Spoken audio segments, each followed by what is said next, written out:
मुझे 2 मिनट देना हो तो मैं प्रूव कर दूंगा कि इन सब का मास्टरमाइंड और फंड रेजर अमेरिका ही था। 10 नवंबर शाम 6:52 को ये अनफॉर्चुनेट इंसिडेंट होता है। जस्ट 1.5 घंटे पहले क्रेमलिन से स्टेटमेंट आई थी कि पुतिन दिसंबर में इंडिया आ सकता है। 20 दिन पहले रशियन एम्बेसडर ने कहा था कि रशिया इंडिया का AMCA प्रोग्राम सपोर्ट करने को तैयार है, जिसके अंडर रशिया अपने सुखोई 57 इंडिया में बनाएंगे, जिससे 2 चीज होंगी। पहला, इंडिया को सुखोई 57 का टेक्नोलॉजिकल नो-हाउ मिल जाएगा, एयरफोर्स अपग्रेड हो जाएगी, और दूसरा, इंडिया का indigenous 5th generation aircraft manufacturing programme भी टेक ऑफ कर जाएगा। सुखोई 57 अमेरिका के F-35 का काउंटर पार्ट है। वही F-35 जो अमेरिका बार बार इंडिया को बेचना चाह रहा था, बट इंडिया ने अगस्त में बोल दिया, भाई छोड़ो, तुम बहुत कंडीशन लगा रहे हो, हमें नहीं खरीदना। एंड नॉट टू फॉरगेट, अभी 2 महीने पहले SCO से वो जो इमेजेस आई थी कि इंडिया, रशिया और चाइना ऐसे साथ में थे जैसे बिछड़े दोस्त, और वहां ट्रम्प फिर ऐसे रो रहा था जैसे चन्ना मेरे यहाँ में रणबीर का। And all of this just in the last 4 months. थोड़ी मेमोरी और रिफ्रेश कर देता हूँ। S जयशंकर ने स्टेटमेंट दी थी, Europe buys more oil from Russia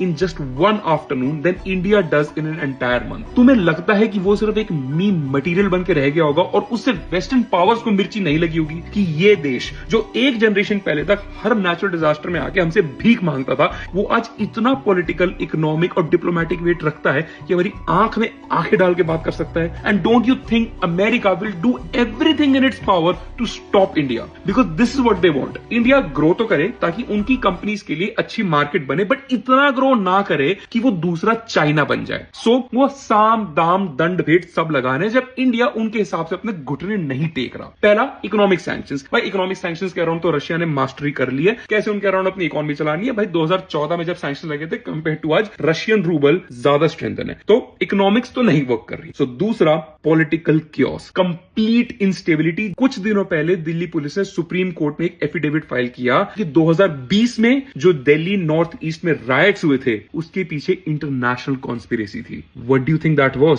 French newspaper Mediapart ने बताया, OCCRP, organise crime and corruption report project, आए दिन कोई एंटी इंडियन न्यूज छापता रहता है, जिसे बाय द वे इंडिया में एक फैक्शन लेके दौड़ पड़ता है कि वो इंडिया में वो फंडेड है अमेरिकन गवर्नमेंट से रिजीम चेंज ऑपरेशंस करवाने के लिए। जो रोगन का कोई भी पॉडकास्ट उठा लेना किसी XCI एजेंट के, सब कहते हैं कि यार अमेरिका ने इतने स्लीपर सेल बिठा रखे हैं ना हमारे पूरे देश में, जो बाय द वे पाकिस्तान से रूट होके आते हैं रेडिकलाइज होके, कि वो जब चाहे इंडिया में कुछ भी करा सकते हैं। शुक्र है हमारी इंटेलिजेंस एजेंसीज का, हमारी आर्म फोर्सेस का, कि वो 100 में से 99 बार फेल होते हैं। And that is the problem. हमारी इंटेलिजेंस एजेंसीज को हर बार सक्सेसफुल होना होता है, एंड उनको लिटरली सिर्फ एक बार।